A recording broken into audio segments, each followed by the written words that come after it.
Good afternoon and welcome to episode 3 in our Why God podcast reboot. I'm Eric Ellsworth and I'm here with my world-renowned co-host, Ryan. I knew you'd like that. I could get used to that title. I figured, yeah, you could play that one for your wife. Right. Today we have a special guest, Steve Wilson, with us. Steve, would you mind introducing yourself to the audience? Sure. Hello, everybody. My name's Steve, and I got a famous last name, Wilson. Unfortunately, I'm not connected to any of the Wilson sports products in terms of family legacy.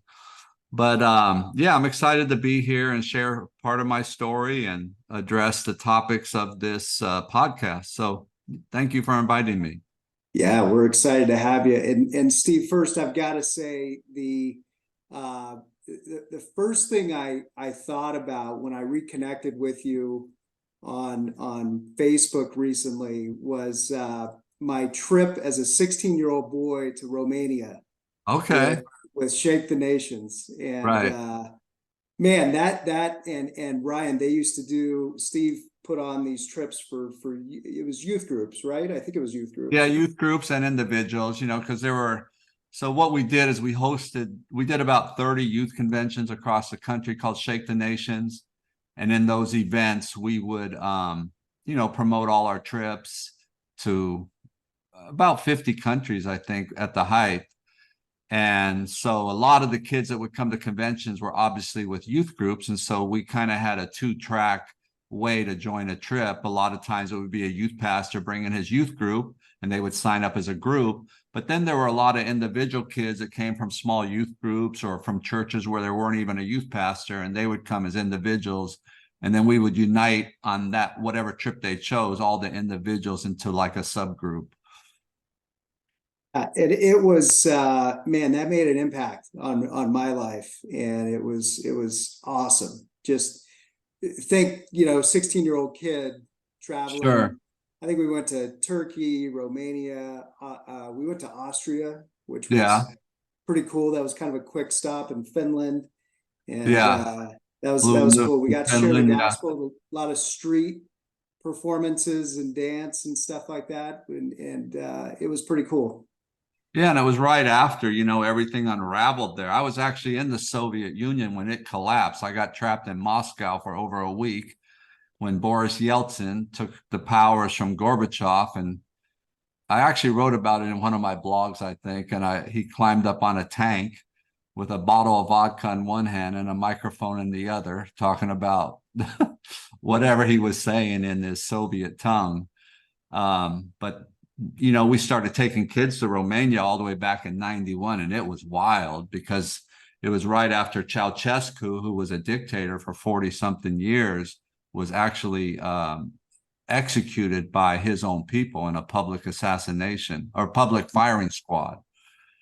And when we went to Romania the first time, it was actually, I was still a youth pastor. And we took about 30 kids, and we took one of those power teams that would break bricks and bend steel bars. And it was a wild trip. We brought 5,000 Bibles with us because Romanians really at that time did not have Bibles unless they were illegally smuggled in. And man, we just saw miracle after miracle after miracle. I remember one time we had, I don't remember if it was that first trip or the second trip. One of the power guys was just reminding me of it when I was at this Convoy of Hope event last week. And he was like, do you remember when we were going through that small town and we had over 5,000 Bibles on the roof rack that you had rented for one of the vans? And I go, yeah. I had to slam on the brakes and the entire roof rack flew off, and all these boxes of Bibles went in the middle of the road in this small little village, and nobody in that village had a Bible, and everybody from that village came out to get a Bible. And when they would grab one, not everybody, but many of them were just in tears, and they were hugging this thing like it was their own child. It was really, really incredible. So my statement was, well, God's spreading his word in a new way. That's awesome. That's awesome. Yeah, well, I'll never forget it. Yeah. I was hoping Steve would just give us like the 10,000-foot view, because you're saying all these interesting things. Like, how did that come to be? Maybe you can give us a snapshot of your story. Yeah, kind of maybe how you grew up, where you're from, and then just a 10,000 foot view of kind of what led to everything heading up to absolutely. your So I was story. born and raised in Germany. You know, I'm half German, half American. My mom is full German. My dad is American. I was born out of wedlock there. But my parents eventually got married. He was in the military. So when he retired from the U.S. Air Force, they picked Mather Air Force Base in Sacramento to retire. And we moved here in 1975. And I had no upbringing in the church, no concept of Christianity. And it was my junior year of high school that I played on my high school basketball team.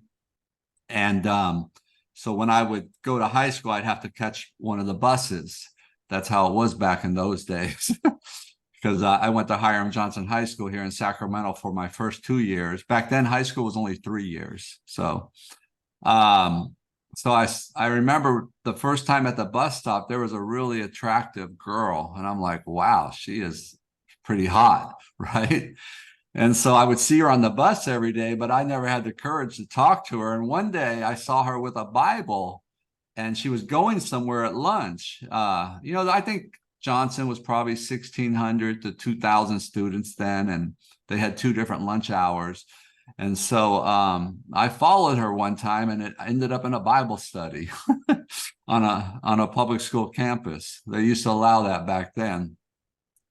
And so through that, I just kind of got interested in the Word of God. And then one of my friends who attended Capital Christian Center had invited me to a Bible study that his mom was hosting. And from there, I started going to the church and the youth group, and I ended up becoming a Christian my senior year. I actually transferred to Capital my senior year. I was actually their first quarterback on their first football team. So we went up to a ski retreat. Back then, youth groups did a lot of those types of events, and it was a 3-day retreat. And the first night, I was really touched by the message by a guy named Rich Guerra, who's now in Southern California. And I remember after the message, I left the room. A lot of kids were up at the altars crying and praying, and I left and just was wandering out in the snow. And I leaned up against a tree, and I just really felt the presence of God for the first time in my life. And it was really like surreal, like it was an out of this world experience for me. And it was at that moment I knew there was something bigger in life. And I accepted Christ right there by myself against a tree at about 11 o'clock at night in the woods near Lake Tahoe. And so from there, I got real plugged into the youth group, and I felt called by God to enter the ministry, and I went to Bethany. And after that, I got hired in Concord to become a youth pastor in '85 with a guy named Harley Allen, who was on staff at Capital back in the time. And I was there for 9 years, I believe. And I kind of became known as the guy in the Assemblies of God, which is the denomination I was ordained with. If you want to go on a mission trip, call Steve, because I would take my kids from my youth group on these trips. And so before you know it, I remember it was like my eighth summer there at the church. And we had taken our kids to India, Egypt, Israel. We'd take them to New York City. We would actually do 3 trips a year. We would do a trip over Easter break for anybody down to Mexico, where we would drive. Then we would do a domestic trip for kids that were in middle school and lower high school, like freshmen and sophomores, to an inner city, and that would either be New York, Detroit, Miami. And then we would do a big international trip for 3 weeks where the older kids could go. And we'd usually take about 30 kids on these trips, each one. And so then I kind of got the reputation among all my peers and other youth pastors, hey, if you want to go on a trip, call Steve. And so I'm kind of I've always been told this, you think out of the box, you think different. And I wanted these experiences not to be these boring mission trips, but I want them to be full of excitement. And so we would, kind of always create an Indiana Jones type image of our trips. That's how we would promote them to kids. And I mean, we had wild experiences every trip. There's just so many amazing memories. So the last summer that I was doing this for my church, I realized, gosh, I can't keep being a youth pastor and doing this, because I was helping probably about 20 to 30 churches plan their trips.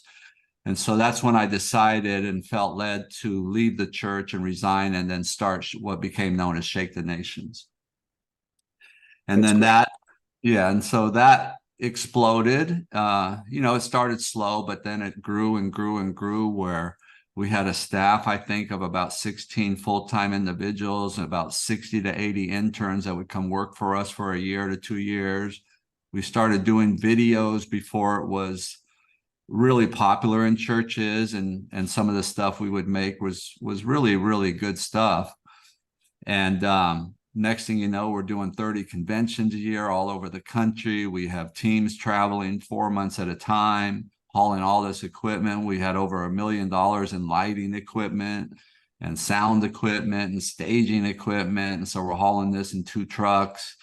And then we're taking kids all over the world during the summer. And that's at the height of that. Then I was asked to become the district youth director of Northern California too. And so I'm wearing 2 hats with 2 full-time positions.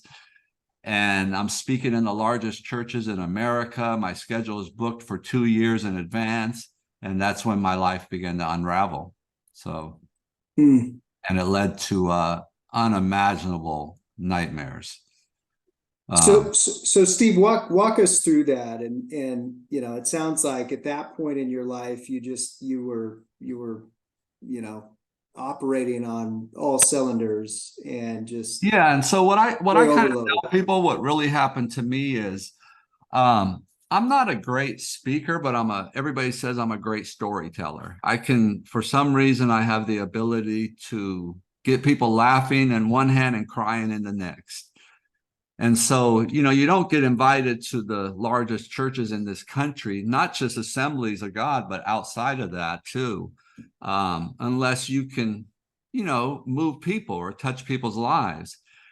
And so when you're traveling from church to church, guess what happens? You can preach the same message every week and you become a master at it. You don't use notes anymore. And what I found happening in my life, I was so busy doing the business side, traveling, raising money, speaking week after week after week, that I literally quit reading the word. I quit praying. My marriage began to unravel. I married my high school sweetheart, one of the most amazing people I've ever met.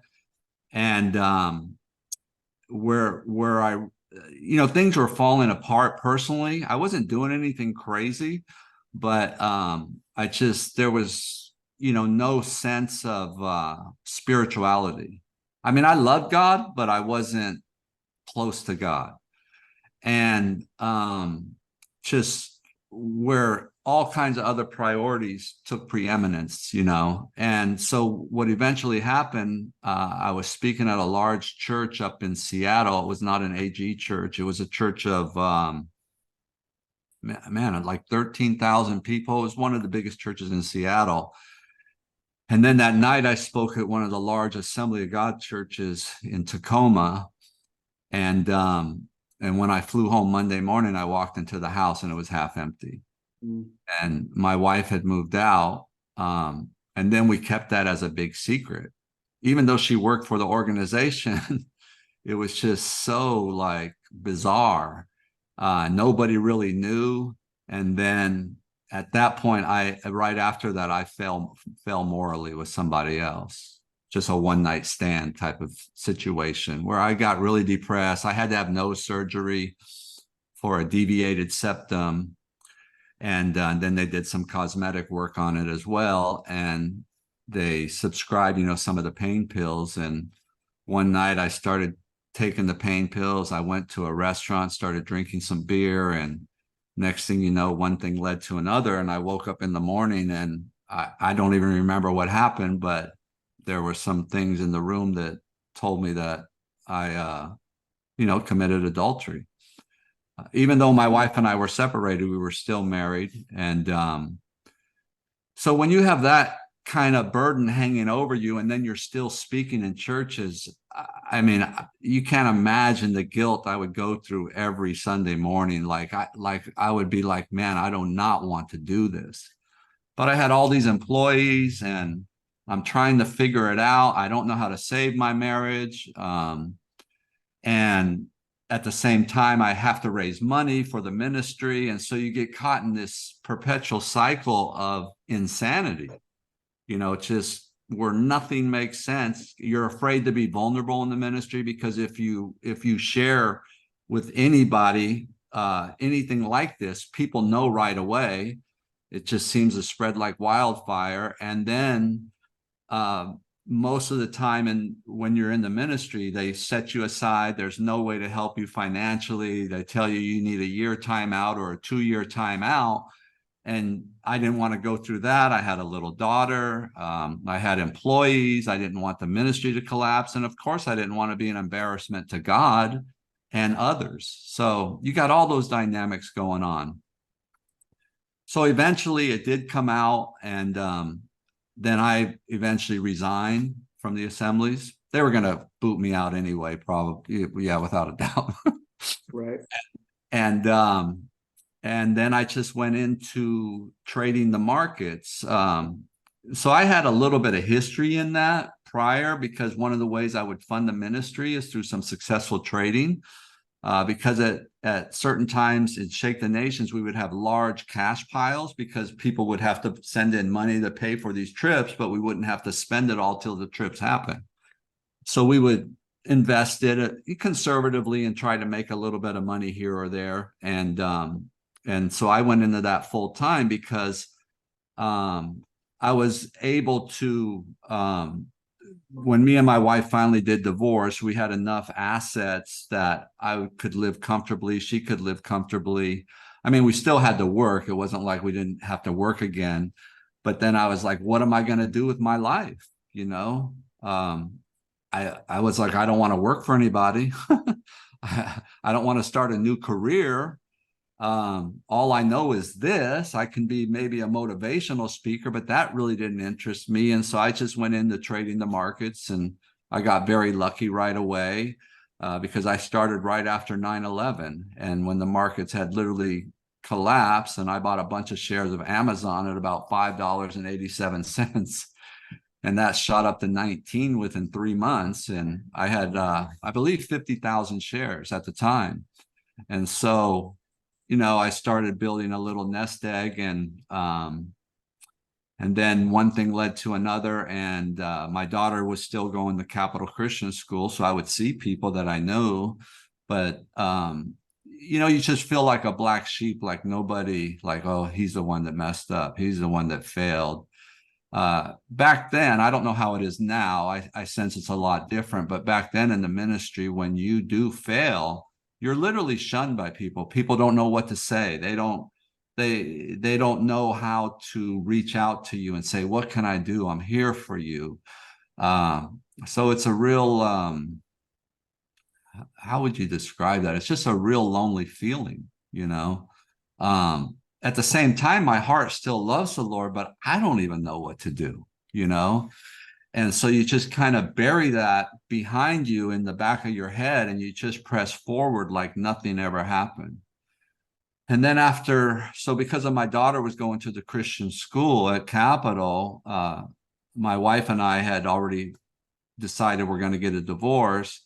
And so about almost close to a year after the separation, my daughter tells me about her best friend in the Christian preschool. And so I introduced myself, and then one day I see the mom, and I'm like, wow, that mom's pretty attractive. And so my daughter wanted me to, she always wanted me to arrange play dates because I had a beautiful house, a beautiful swimming pool with waterfalls and hot tubs and everything else. And so we arranged a couple play dates, and I ended up meeting my daughter's friend's mom, and that eventually became my second wife. But there was a scandal before that with her. I don't know if you guys remember, this was now 20 something years ago, but there was a story that hit the media with the stripper that attended Capital Christian Center and the kindergarten girl that was going to be kicked out because the mom was a stripper. Well, that was my girlfriend, and she became my wife. So there was actually a rumor floating that I left the ministry and left my wife for a stripper. That's not what happened. What happened was I met her a year later, and I did not even know she was a stripper part-time for the first month, because she also had a regular job as working at a real estate office, not as an agent, but as a doing, clerk work and all that kind of stuff. And it was about 3 weeks, maybe a month into the relationship, where I learned about her second job. And at that point, when she told me about it, I was just like, well, I don't think that's a healthy thing for you to do. And I don't think that's a good thing for your daughter. But at the same time, I was at a point in my life where I'm not going to judge anybody. And she gave me a story on why she did it. And it turns out it really wasn't true. But, I just went along with it. And we eventually, it was one of those relationships where you have these incredible mountaintop experiences, and then you have these horrendous valleys. And it was almost like when you got up to the mountaintop and you came back down to the valley, you needed another valley to get to the next mountaintop. So it was really a relationship that just had so many emotional dynamics. And I ended up marrying her because I got her pregnant, and then we had a little girl. And now I'm trading the market still. I'm doing pretty good. And next thing you know, I meet a neighbor that says he used to play for the Oakland A's, and he said he traded the markets. And after watching him trade and getting to know him, I realized he doesn't know much about the markets. And there's a lot of backstory here, and I don't know if I need to go into it in a lot of detail. I'll just give you the brief overview. Because of his baseball connections, some of his friends would come up when they're playing the Giants or the A's, and they would watch us trade. And then one day, one of them said, "Man, what are you guys doing? Is there any way I can put money with you guys?" And one thing led to another, where we started getting money without ever pursuing it or asking for it. And we ended up with about $4 million in investor capital. And at that point, I was like, gosh, we better get organized here, because we didn't even plan this. So we opened up a private investment fund, hedge fund, and things were going really well until 2007. In January, I took a speculative trade and lost about $7 million in literally 2 minutes. Because of that situation, I had to play catch up and raise more capital. But now we're at the beginning of the financial crisis, and it was just very difficult. Long story short, Chris, my wife and I, the second one, her and I, end up separating for the summer. And during that summer, she went to the FBI, and she made accusations that I was doing something wrong, or that I was doing something illegal. I wasn't, but at the time, but I did end up crossing a line. And so then she moved back home as an undercover agent for the FBI, and she's my wife, and she moved back home under the guise that she wanted to save the marriage, but really she was working for them. And it was about 5 months later that I did cross a line where I misrepresented the health of the fund to get more capital, because all the credit markets had frozen this country. This was now January of 2008. And I was able to get commitments to raise quite a bit of capital from investors. And that's where I ended up crossing a line and broke the law. So, what do you suppose motivated your ex-wife to kind of go against you with the FBI? Usually they have some sort of leverage to get somebody to do something like that. Yeah, that's the great mystery, because when all this happened, I have no idea that she's working for them, right? And I don't even know it after I get indicted, get arrested, fight my case. We don't actually learn about this till 2015 because the government ended up withholding all that evidence from my defense team, which actually reopened my whole case. So what we finally learned in 2015, I believe it was, or late 2014, is that she went on her own initiative. And I think it was one of those things where she was living a great life. You know, when I met her, she had only been on a plane one time. I'd been to 80 something countries. And then she was, you know, brought into a lifestyle and a life that she never had. And I think maybe she was thinking, I mean, I don't know, a lot of it's really hard. She is the mother of my daughter. And so it was just, nobody knows why she did that. I think it was more of probably maybe, you know, people that know her, that are family members, said that it was, she just didn't want anybody else to have the life she had. And she figured you were going to find somebody else someday and no one is going to have that kind of a life. I don't know. It's still puzzling her. I have not talked to her. So okay. Steve, So go I was just going to say, going back, it sounds like I was just listening to your story. It sounds like you kind of lost your balance along the way, where it became academic, and you were no longer praying and no longer, you know, having a relationship with God, and then it was just more on the business side. And then once there was that wedge, it just kept getting bigger and bigger. And maybe explain to us, were you still going to church, or did you feel completely excommunicated? Were you praying? Give us a snapshot of where your relationship was. Were you still guilt ridden? yeah, I was guilt ridden. I mean, yeah, there will be moments at night when you're by yourself, you know, you want your initial family back, all of that. But you really don't know what to do or where to go. You know, my prayers would be more like desperate prayers. They weren't so much, what's the word? It wasn't like I was actively seeking God. It was more like, God, help me out here. It was more of, you know, when David was desperate, you know, after his situation with Bathsheba, maybe it was that kind of relationship with the Lord. I mean, I always loved the Lord. I never turned a cold heart toward him, even during the darkest days. Yeah, like you said, it's definitely became the business side. And you know, success can ruin a lot of people more than failure ever will. Especially when you're in the ministry. Yes, and just going back to those dark, because I'm sure there was some really dark moments throughout that, and I appreciate your honesty and just being transparent. I think that's important. Was there, as you're making it sounds like there started to be a series of decisions, right? Because and we all get caught up in circumstance and decisions, and then we make a bad decision, and then it compounds.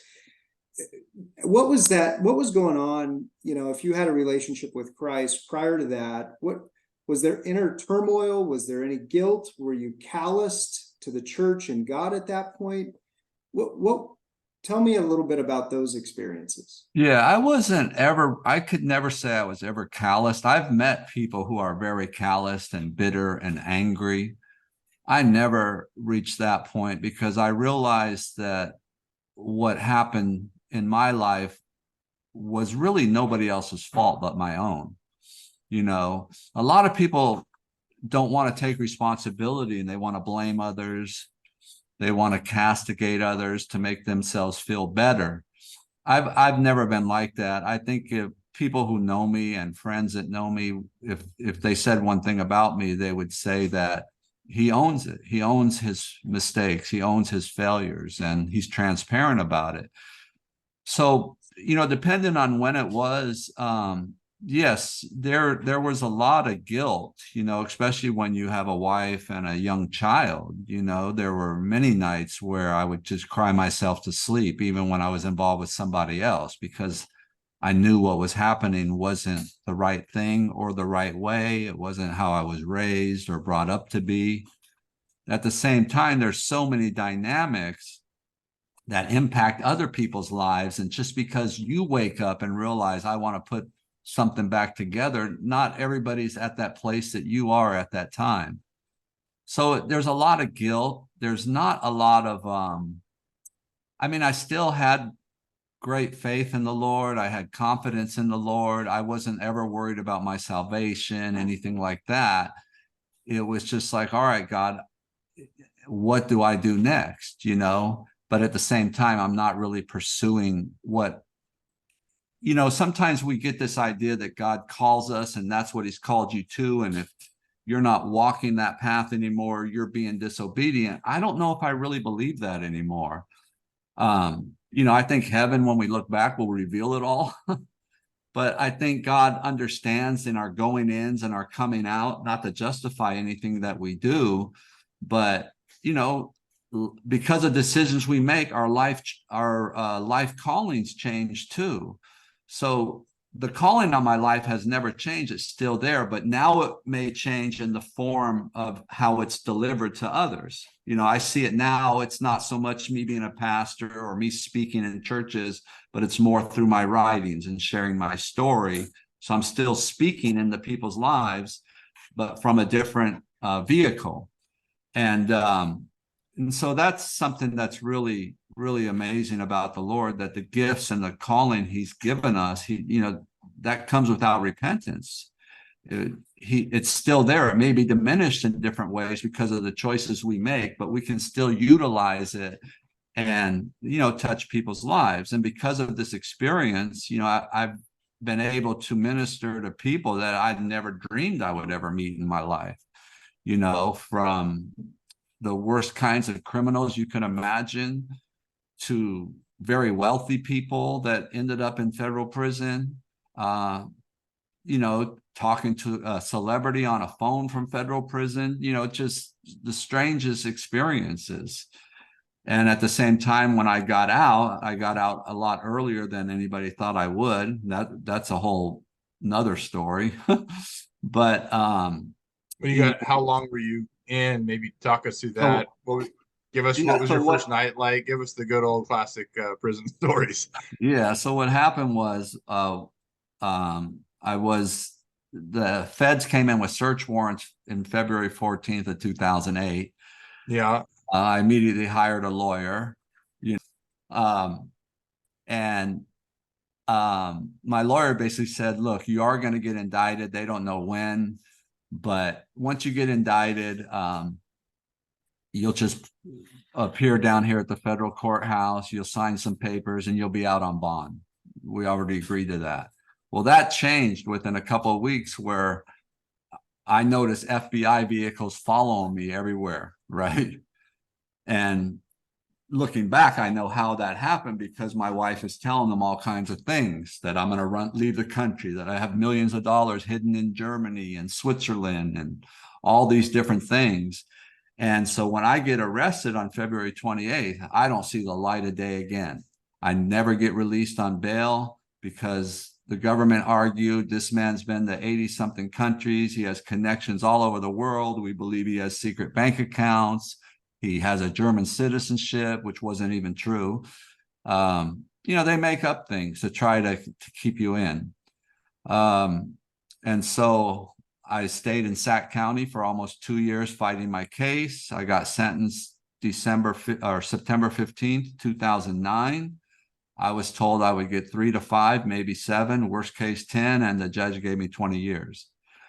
And that was just, you can only imagine, you know, 44 years of age, and that's like a death sentence.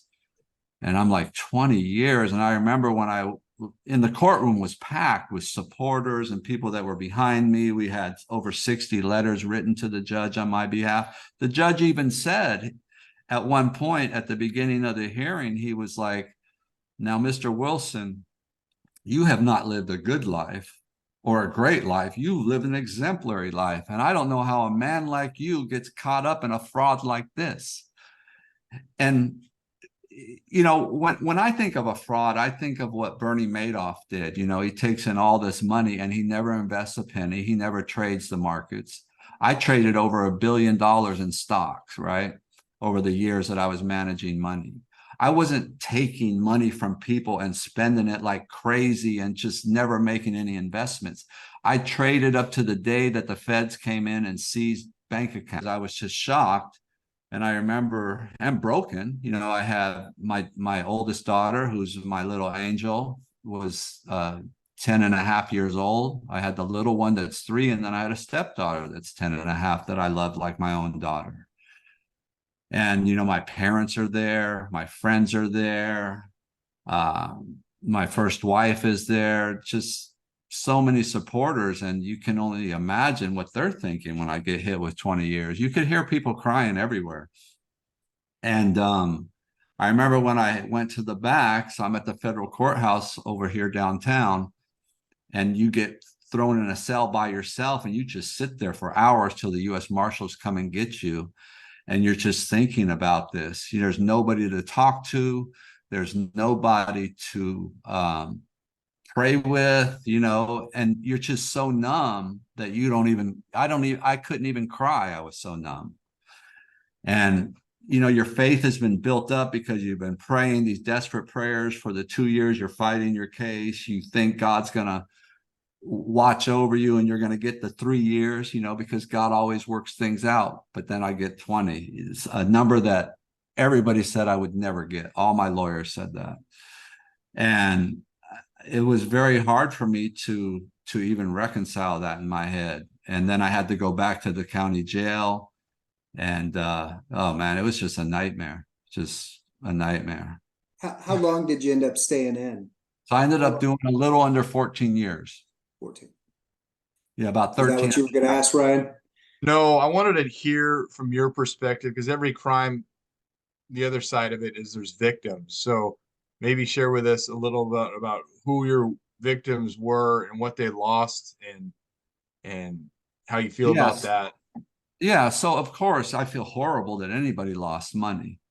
One of the things that I had friends in the fund. My brother was in the fund. I did lie to one of my closest friends and really misrepresent something that really hurt him. He was a pastor, hurt his church. I misrepresented because the thinking behind this was, if we can get this capital, we'll be able to overcome this. Plus, I had all these commitments coming from big money. And I wasn't thinking I'm being investigated or worried. You know, it was kind of the ends justifies the means. We're going to recover. We have all these positions in the market. Everything's going to work out. So not negate that I did break the law. I did lie. I did misrepresent. But it was not for personal gain. It was more of like you're the captain of this sinking ship and you're trying to plug holes and you're trying to save the entire ship. But that does not make it right. Well, now that you have this perspective, can you maybe share with us, like, going back, what have you learned? Like, what pearls of wisdom can you garner from what happened? And what would you, if Steve now could go back, at what pivotal spot where you started to lose your way, what would you do? So maybe you can help maybe some of the audience members that may be in a similar situation. So losing the way came, you know, earlier. So what I would say is, when I lost my way during the ministry,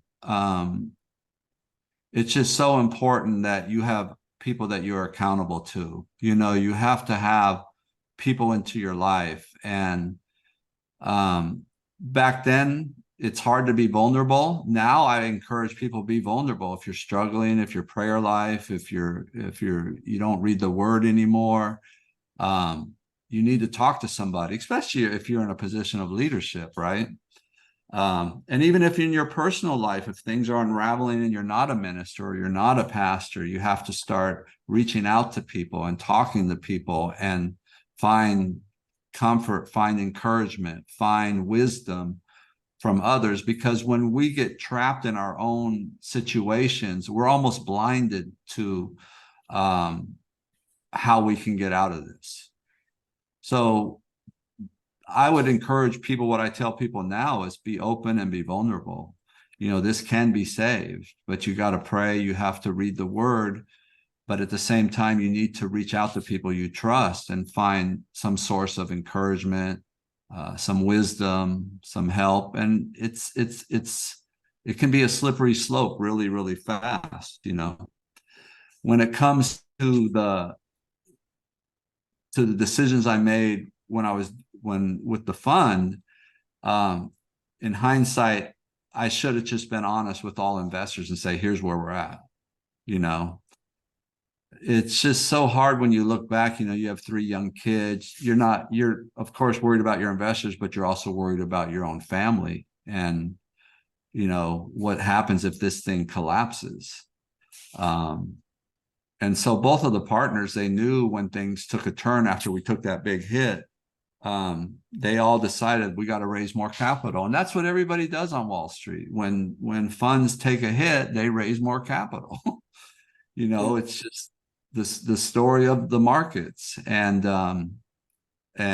sometimes you get lucky.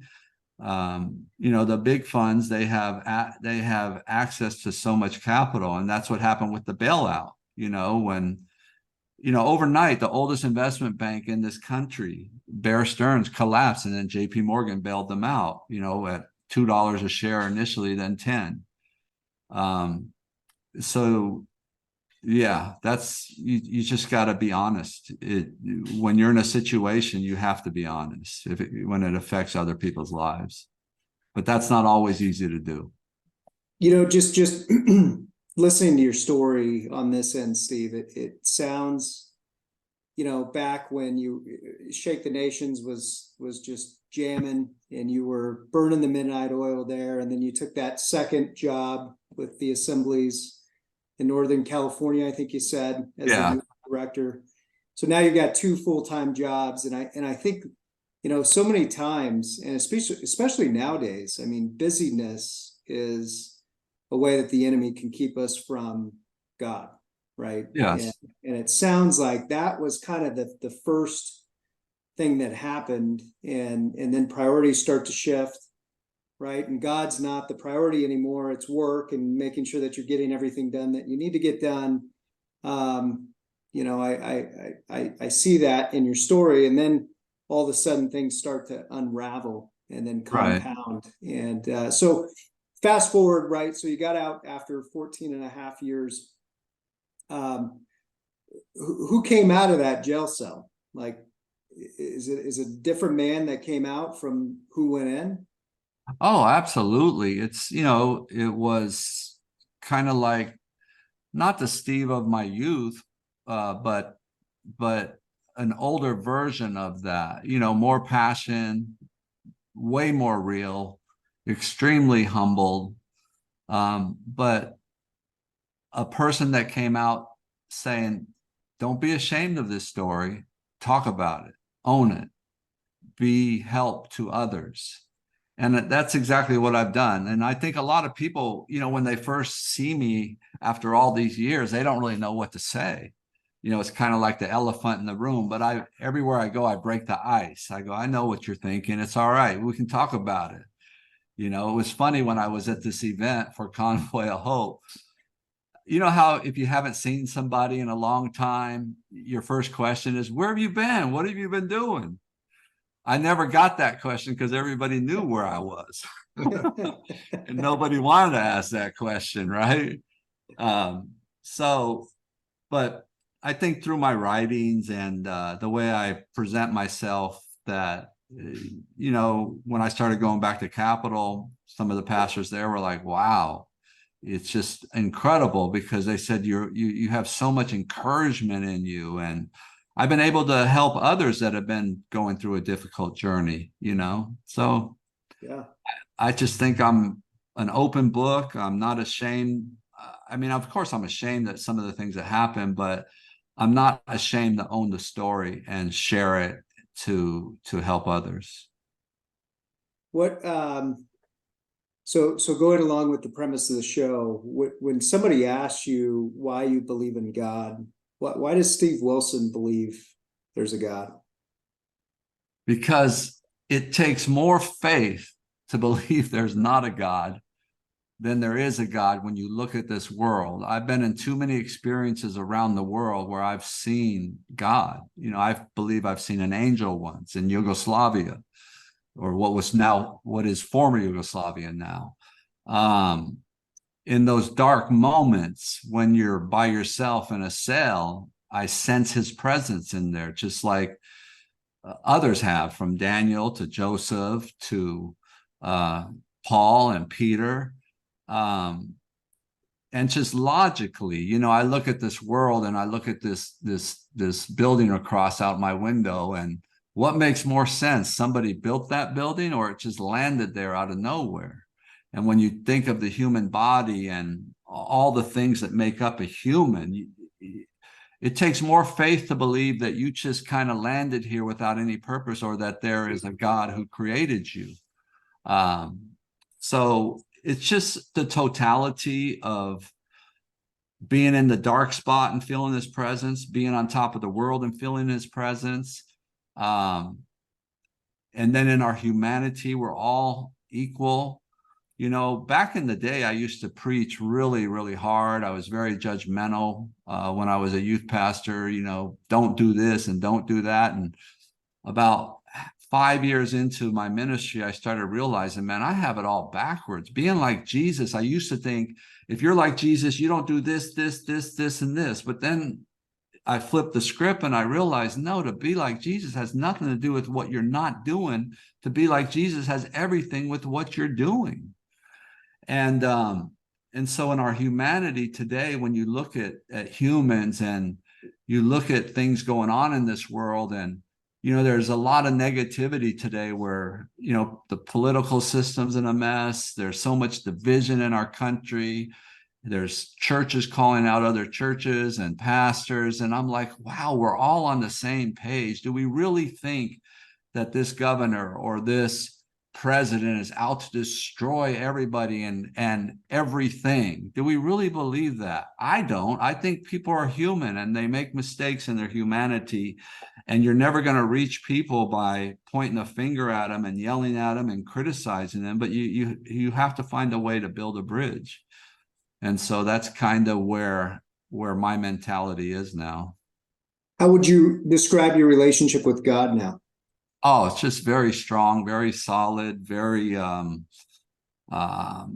like almost probably like how David was after all his failures, just broken and humble, and just be real.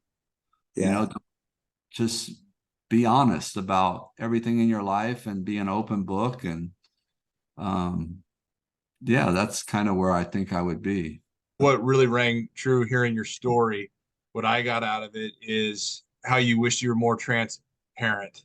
Because anytime you're doing something in your life where you can't be forthright or just kind of wear it on your sleeve, it either points to pride, greed, or lust, or any of those things that can really kind of fester and get out of control if you let them. So I think the takeaway for me is just to be, transparent and be humble with what we're struggling with, which can be really hard. But I think that's the true spirit of Christianity, is being humble and just having just a humble heart and grateful for everything that we do have and everything that he has done for us. Yeah, for sure. Gratefulness is such an important key. And I think in marriage, you just have to be open and honest. Even in our marriages, sometimes we're afraid to be vulnerable and say, man, I'm struggling with this. This is what's going on. And we think that might divide, but I think that actually brings people closer together. It's the same in friendship. It's like, you look at it like a team analogy on a football field. When somebody's really struggling, you don't go in, you're not in his face. Yeah, maybe in the heat of a moment in a game situation, players get on each other. Like if somebody commits a stupid penalty or misses a kick, well, not so much missing a kick, but it does something stupid. But for the most part, if somebody just fails, if they miss a kick or if a bad pass was thrown, teammates come to your aid, and because you realize you're one team, you're one group, and the only way you can make this guy a better kicker or a better player, or for him to realize his potential, is to be there and encourage him. You know, he wouldn't be a professional kicker if he wasn't good, right? He wouldn't be a professional quarterback if he wasn't one of the most elite athletes on the planet. And but it's amazing how you can see certain players just struggle and their careers get destroyed because they're not in an environment of encouragement and lifting you up, you know? So do you have a favorite verse you can kind of wrap us up with that that really got you through some tough times, or that really gave you the confidence that you needed to move forward? Is there one that's your favorite? I have a few, but I think the one that I really love the most is Ephesians 3:20, that he is able to do exceedingly more than all we can ask or imagine. Because I've always been a big asker and I've always had a big imagination.